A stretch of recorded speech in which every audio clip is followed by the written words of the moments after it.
This is ABC15 Mornings. Well, this morning, a deputy is on life support. The suspect accused in that case finally caught after a manhunt. We'll have the very latest details right ahead. We've never had an incident like this in our community, and it's really heartbreaking. Still to come, an update to breaking news we brought you yesterday. Why advocates say domestic violence situations are getting worse, and what can be done to turn that trend around. Plus, a little later on, a huge sports day here in the Valley as we take a live look at Footprint Center right now. They got the sign up over top of it now to let you know exactly what the new name is. Yep, get used to it. That's right. We got the Mercury headed to the NBA Finals, and the Cards. We're going to tell you what they need to do to stay undefeated today. We are definitely rooting for the two home teams as we take you live here to downtown Phoenix. So much activity in the Phoenix area with the Mercury, and then in the West Valley we have the Cardinals. So everybody can be wearing a bunch of different colors today in support of their teams. A lot of TV to be watching. ABC15, your home for the Mercury game later on today, and they haven't been to the finals since 2014. But yeah. I think that's pretty good. I mean, we're just talking about the Suns a few months ago, who it was the 1990s that we saw that. So that home team there is looking really good. We're ready. Vegas has the Mercury favored in the game too. So. I do too. Of course. I want to say good morning to you. I'm Megan Thompson, and this is Mark Thompson with me today, and I'm checking that most accurate forecast for you right now in the Valley. We are starting to get that sun coming up, taking those black dark skies to a little bit of blue skies as we await that official sunrise in just a little bit. 67 degrees right now in Phoenix. We're in the upper 50s in spots like Mesa, Glendale, and Goodyear at this hour. The Valley highs today staying mostly in the low 80s. 81 in Apache Junction, 81 in Fountain Hills, 82 the high today in Scottsdale, 83 in Ahwatukee, 85 in Goodyear, and 84 degrees today in Surprise. As we take a look at those wind speeds, they're coming down compared to what we felt yesterday all around the state. So in the Valley, really calm from the west, right around 5 miles per hour. In northern Arizona, you could see those wind speeds between 5 and 15 miles per hour. Some spots like Show Low could see gusts up to 20 miles per hour today.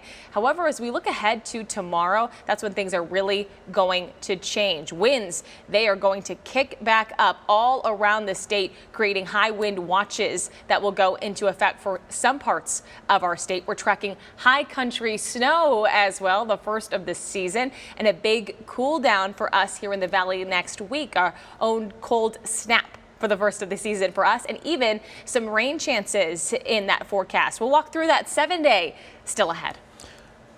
Well, a Maricopa County Sheriff's deputy now in the hospital on life support after being attacked while processing a 30-year-old Clinton Robert Hurley. The Sheriff's Department not releasing much information about that deputy, though officials say he's young and has served the department for under 3 years. Yeah, just a wild scene after the attack. We're told that the suspect stole a patrol car, then carjacked another car, and was then shot by a homeowner hours later while trying to rob a house.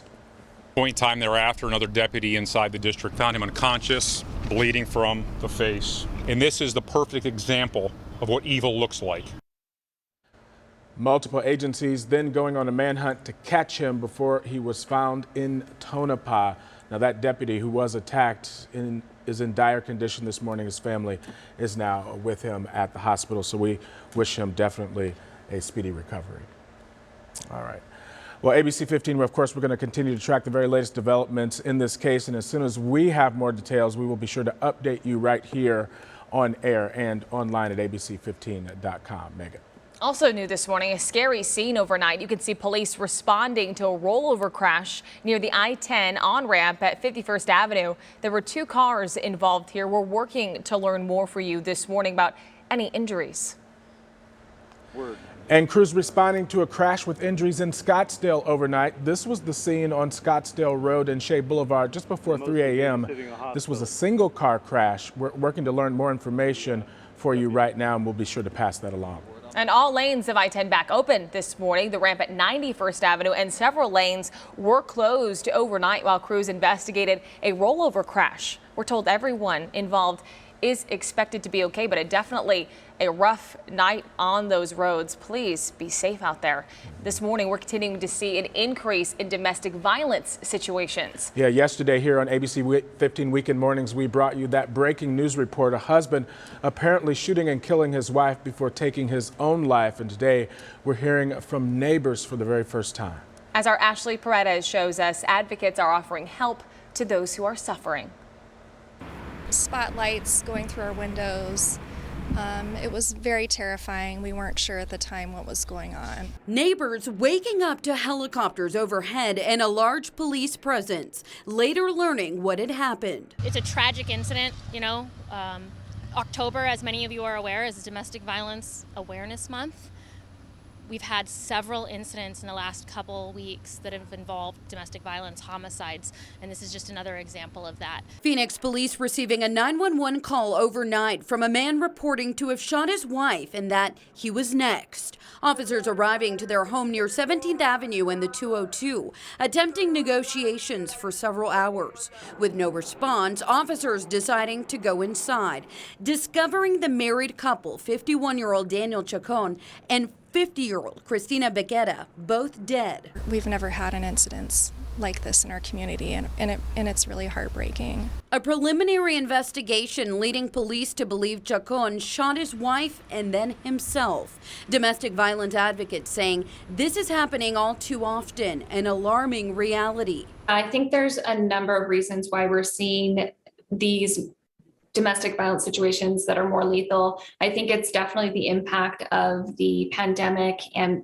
the financial need within the home, and maybe people being within the home more often. Bailey DeRose with Sojourner Center, a safe haven for those suffering from domestic violence, recommending family and friends to have conversations with their loved ones. Are you okay? Are you safe? I believe you. And what do you need? Help and support, and not the pressure to leave, but let's go talk to an advocate together, or doing the protection order, or just really saying, like, what is your need right now and how can I help support you? DeRose saying you must keep in mind that you have to trust the person to know when and if it's safe to leave. That was our Ashley Paredes reporting, and that is the second time this week that Ashley has had to cover a deadly domestic violence situation. So we know that increase is happening, and she got some more information from the Arizona Coalition to End Sexual and Domestic Violence after they've seen a dramatic increase in calls to their helpline. To put things into perspective for you, 10 years ago, they were receiving about 200 calls a month. That number more than doubling in 2020 and continuing to increase drastically in 2021. This past June, we saw the highest number of calls in the past decade. The helpline provides support, information, financial assistance, and referrals to survivors of sexual and domestic violence, friends and families, and advocates. They recently extended their helpline hours.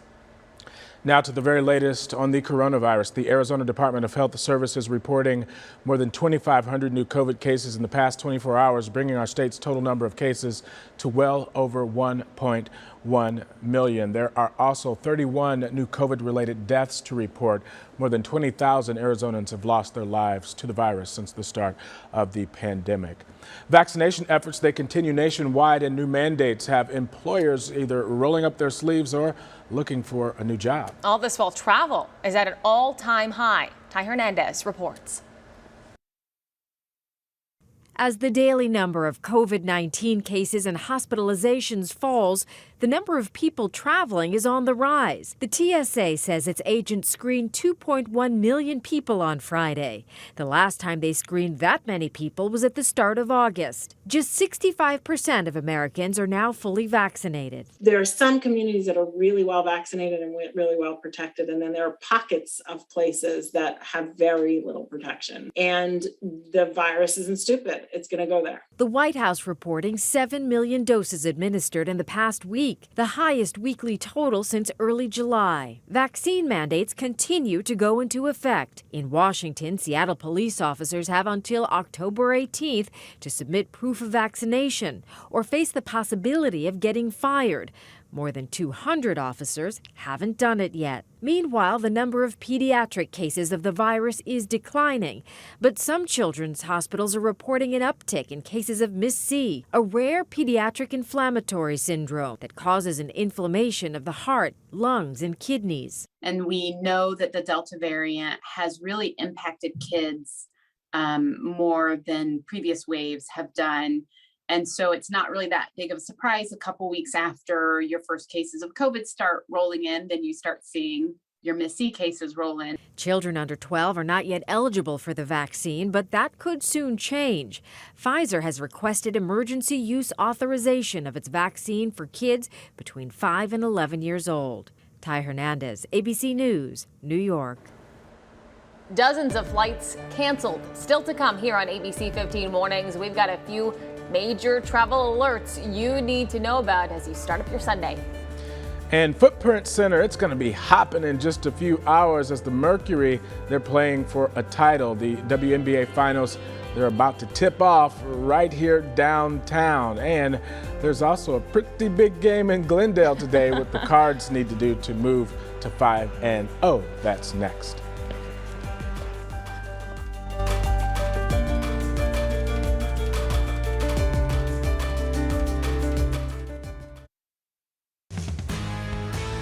Hey, let's put them together for the Phoenix Mercury headed to the WNBA Finals, chasing the team's 4th championship. They've got some good history. They have been here before. They know what to expect. In just a few hours, our Mercury will take on the Chicago Sky in a best-of-5 series. Want to take you live right now to the Footprint Center, getting lit up, getting ready for that game right around that noon hour. This is where the start of that series is going to get underway. The Sky are coming off an upset over the #1 seed, the Connecticut Sun. And the Mercury are fresh off a big win in Vegas. The sportsbooks have Phoenix as a 4-point favorite, of course. Obviously, it's been a great year to be a basketball fan here in the Valley. Both the Suns here and the Mercury taking trips to the finals this season. The Mercury had been there a little bit earlier, which this is incredibly rare to see both the WNBA and the NBA teams in the finals. The only other time the WNBA and the NBA teams from the same city made it to finals appearances in the same year was all the way back in 2002. That was when the Sparks and Lakers both made it. And if you want to head to the game, there's some free tickets up for grabs. Phoenix Suns player DeAndre Ayton showing his support for the other home team by buying 500 tickets to Game 1 and giving them away. Tickets are going to be on a first-come, first-served basis and will be given out starting at 10:30 in the morning at the Footprint Center. And if you're not lucky enough to score one of those tickets, don't worry, we got you covered. You can catch all the action right here on ABC 15. That is starting at noon. Of course, this championship would be big for GOAT Diana Taurasi, but her and her wife Penny celebrating an even bigger win off the court this morning. Taurasi rushed home after the win in Las Vegas Friday for the arrival of her second child. The healthy baby girl born at 4:24 on Saturday morning, the team tweeting out congratulations to the family. So just an incredible run for Diana Taurasi and the whole team as they welcome a baby and hopefully a finals win as well. Yeah, congrats to them both. All right, and the Cards also have, guess what, a pretty big Sunday lined up. They're taking on a division rival, the 49ers, in front of the Red Sea today. ABC 15 Sports Director Craig Fouie shows us what it'll take for the Cardinals to improve to 5-0.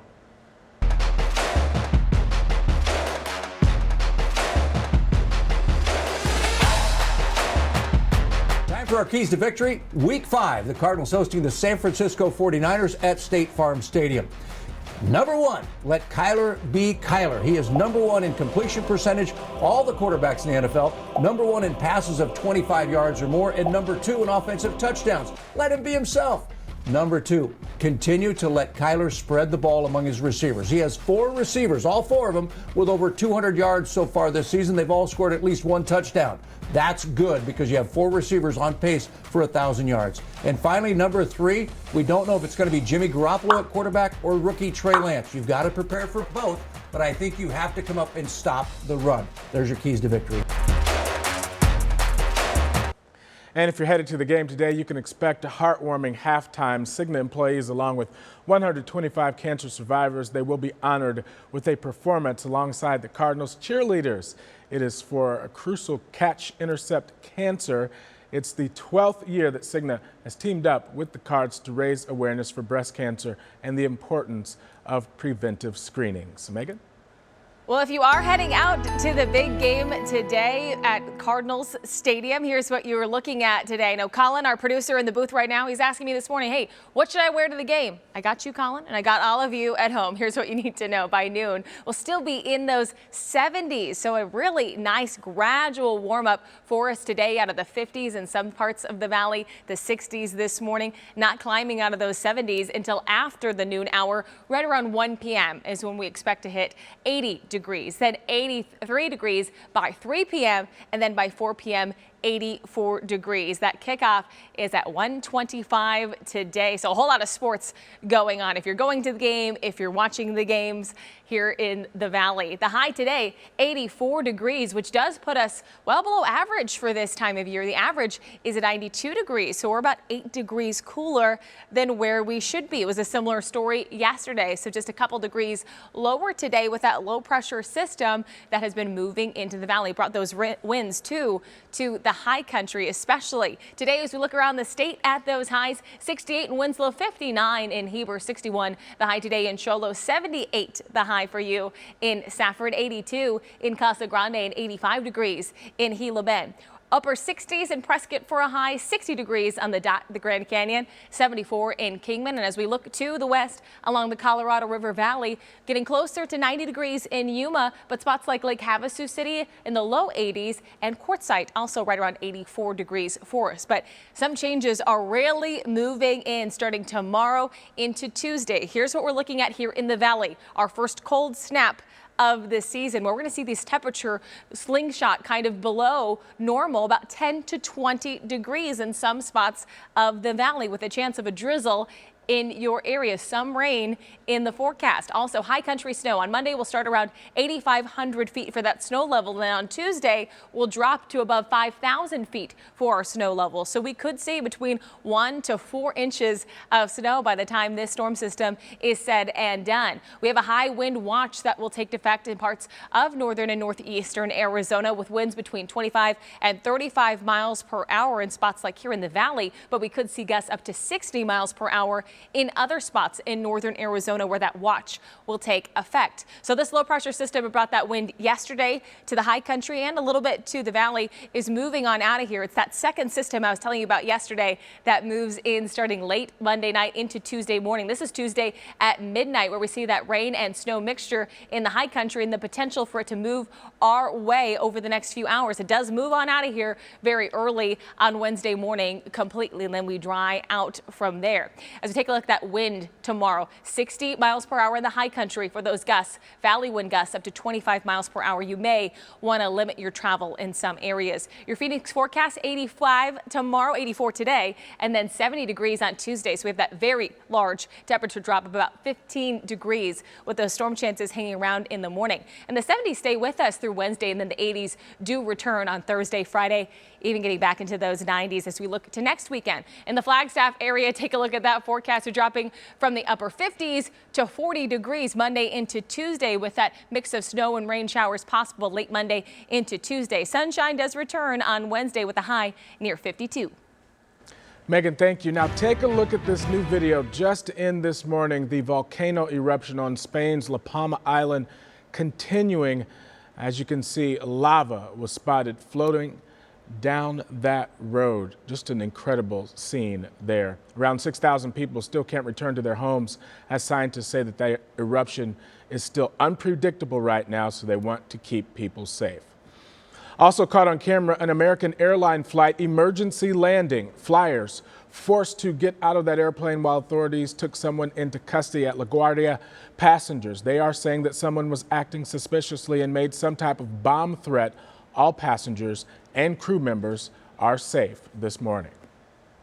Well, this morning, crews still working to clean up the California coast after an oil spill, and now 8 days after it started, many questions remain unanswered. The latest in that investigation straight ahead. And let's take you live outside with one of our ADOT cameras. This is the Loop 101 near the US 60 interchange. The freeway moving this morning in that area, but still there are a few closures that could impact those Sunday plans as you wrap up the weekend. We'll walk you through all of those coming up next.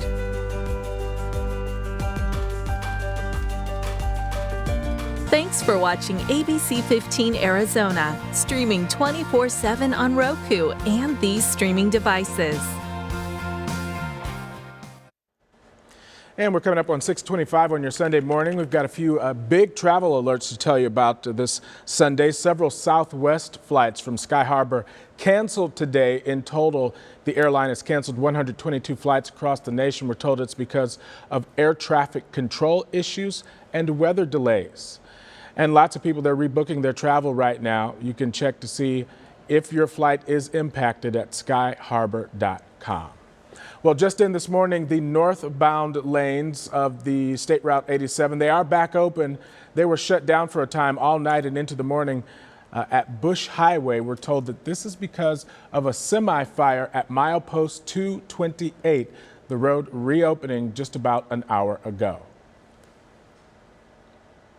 Hi there, I'm Megan Thompson watching the roads and what you could run into with weekend construction this weekend. As I zoom in to the Loop 101, once again, we have a construction project on the Pima Freeway. This is in the westbound lanes between the 51 and Cave Creek Road. It begins Friday at 10 p.m. and it wraps up at 5 a.m. on Monday morning. An alternate for you traveling from the westbound Loop 101 is to then travel south on the 51 and then take Union Hills northbound to Cave Creek and then get back on the 101 beyond that closure. If you're coming from the East Valley, maybe on the 202, the Red Mountain Freeway, you could take the I-10 westbound to the 17 northbound and access the Loop 101 beyond that closure. We're seeing some restrictions in the far west part of the valley. I-10 eastbound and westbound is going to be narrowed to one lane between Verada Way and SR 85. This is 9 p.m. on Sunday until 5 a.m. on Monday. So just that overnight closure for you.